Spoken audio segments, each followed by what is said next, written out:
Welcome back. Last time, we looked at Kingdom Hearts Key back cover, and while the story was interesting, it just wasn't anything special to me.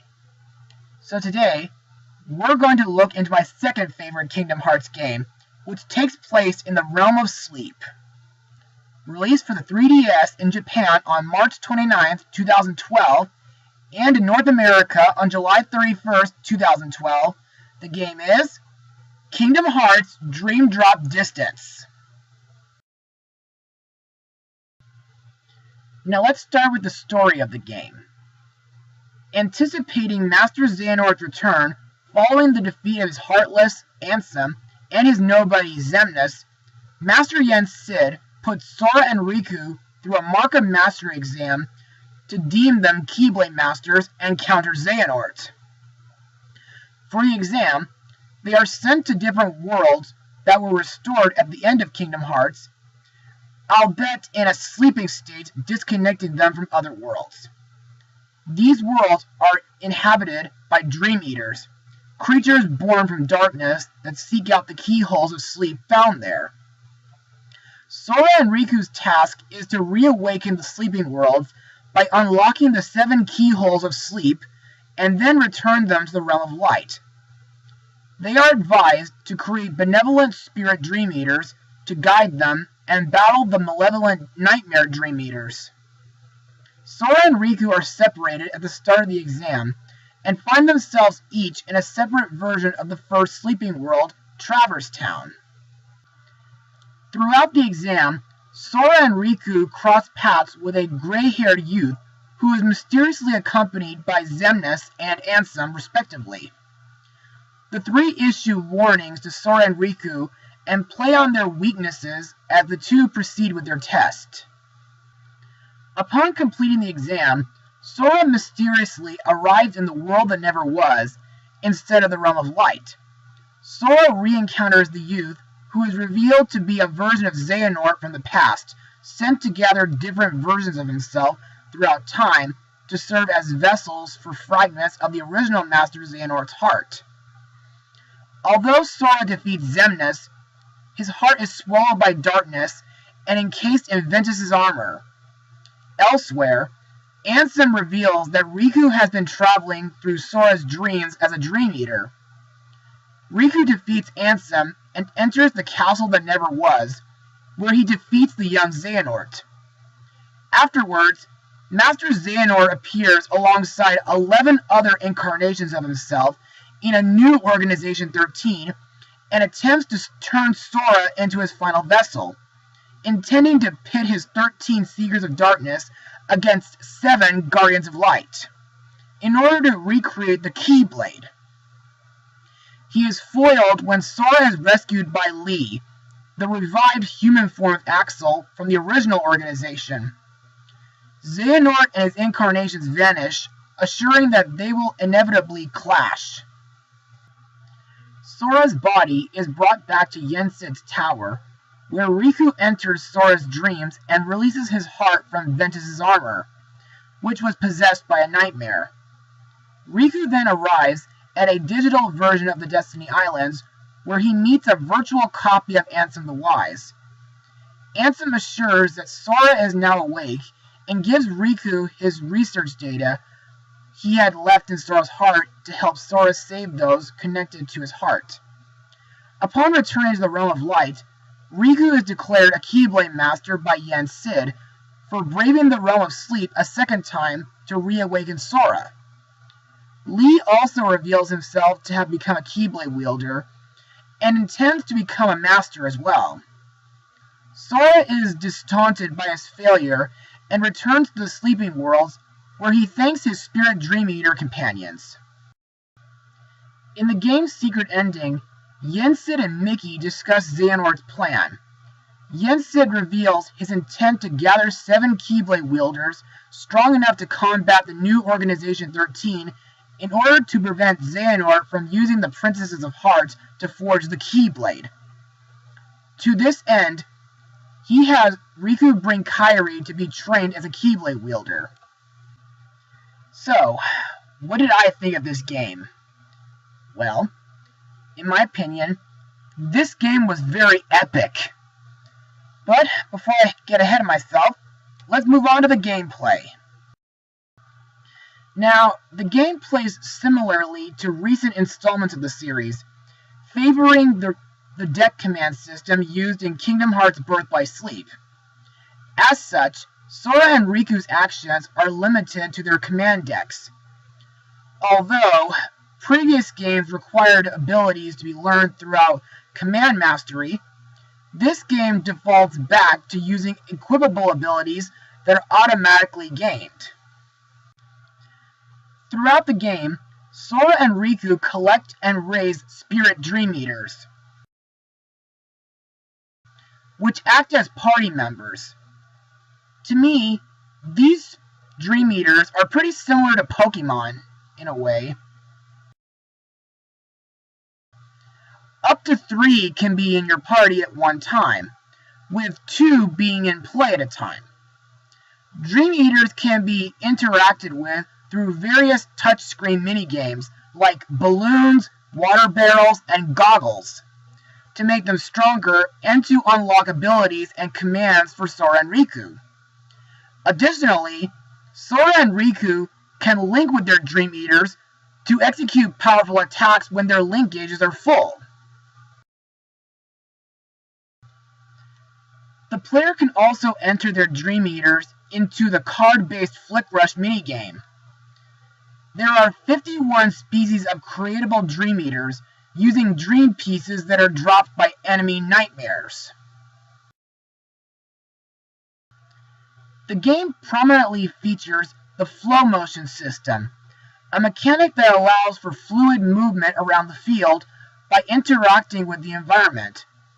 By sliding into certain environmental features or simply landing on others, Sora and Riku can kick off walls, spin around poles, grind rails, and more. While using flow motion, the player can seamlessly transition into an attack, damaging nearby enemies.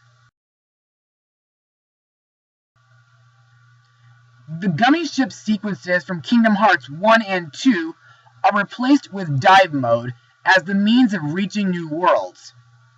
Dive mode is a free-flowing stage during which the player must fulfill a given objective in order to enter the world, such as destroying a certain number of enemies, earning a certain number of points, or defeating a boss. Dive mode showcases the 3D compatibilities of the Nintendo 3DS. Another new feature is the drop system, which causes the action to switch between Sora and Riku during gameplay. The drop gauge at the lower part of the screen decreases over time, and control switches to the other character after it empties. Drop points earned before the switch can be used to obtain bonuses for the next character, such as temporary boosts in attack strength, new abilities, items, or a decrease in the speed at which the drop gauge empties. The gauge will deplete more quickly if the character is inflicted with a status effect. For some time, I've also been hearing that several folks have issues with the drop system, but luckily, you guys can stay awake longer by using Drop Me Nots or Drop Me Nevers. What's also new in this game is Reality Shift, which can be used to damage nearby enemies or to interact with the field, often allowing access to new areas. When the Reality Shift is activated, Sora or Riku dives into the bottom screen and the action on the top screen is paused until the action is completed. Furthermore, the character does not take damage until the Reality Shift is completed. Each playable world in Dream Drop Distance has at least one Reality Shift associated with it, like Slingshot, Faithline, Codebreak, Bubble Burst, Wonder Comic, Melody Catcher, Nightmare's End, Mirage Split, and Dreamline.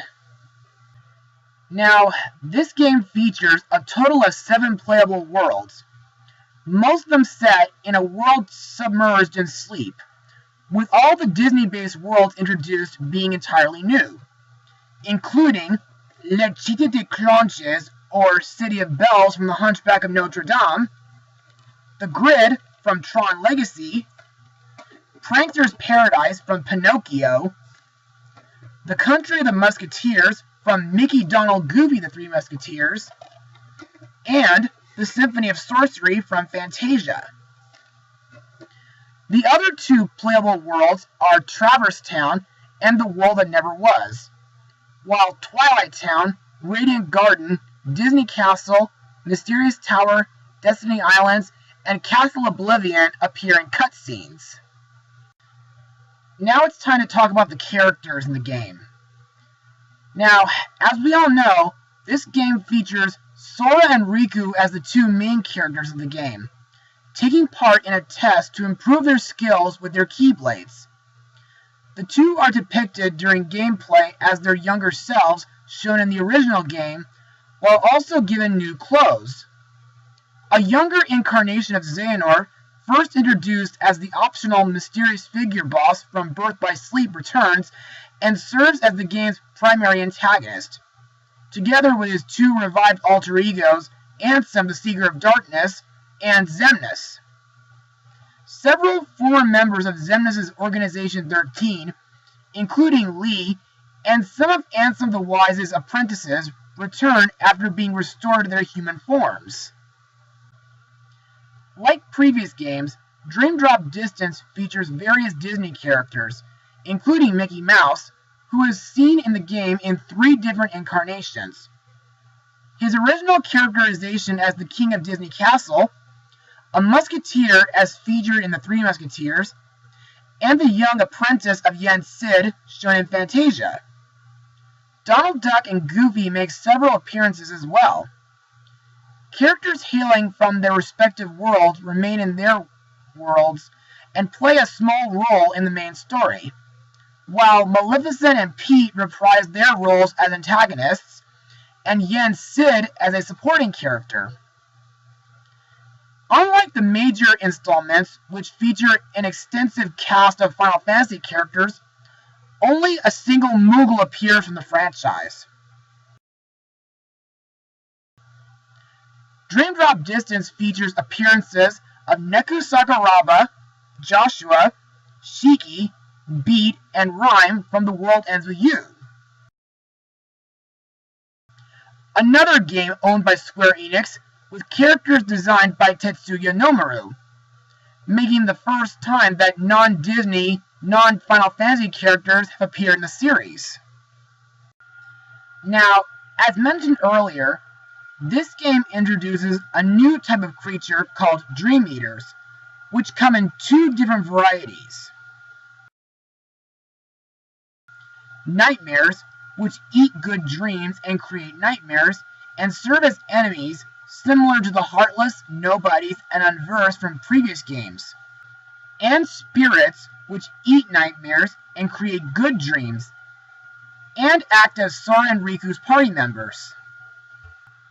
So, I guess you might be wondering, how does this compare to its HD counterpart?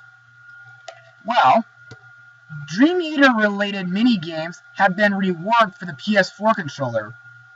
One example is the touchpad being used with the balloon minigames for players to touch it in a specific spot to pop the balloons correctly, similar to the DS's touchscreen.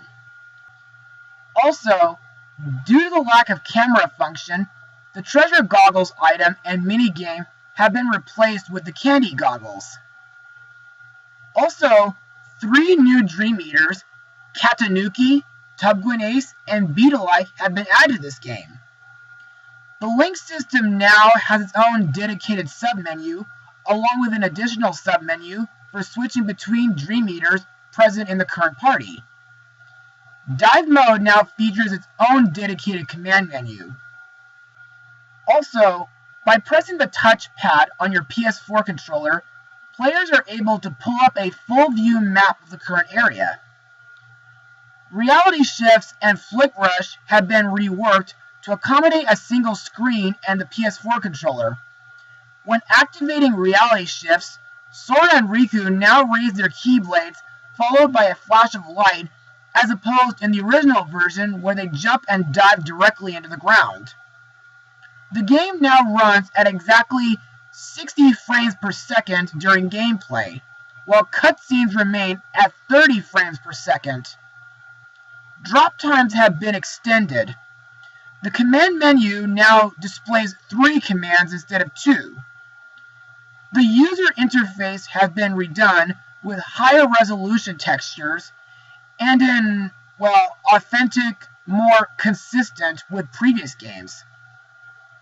The camera has been notably zoomed out, creating a wider field of view.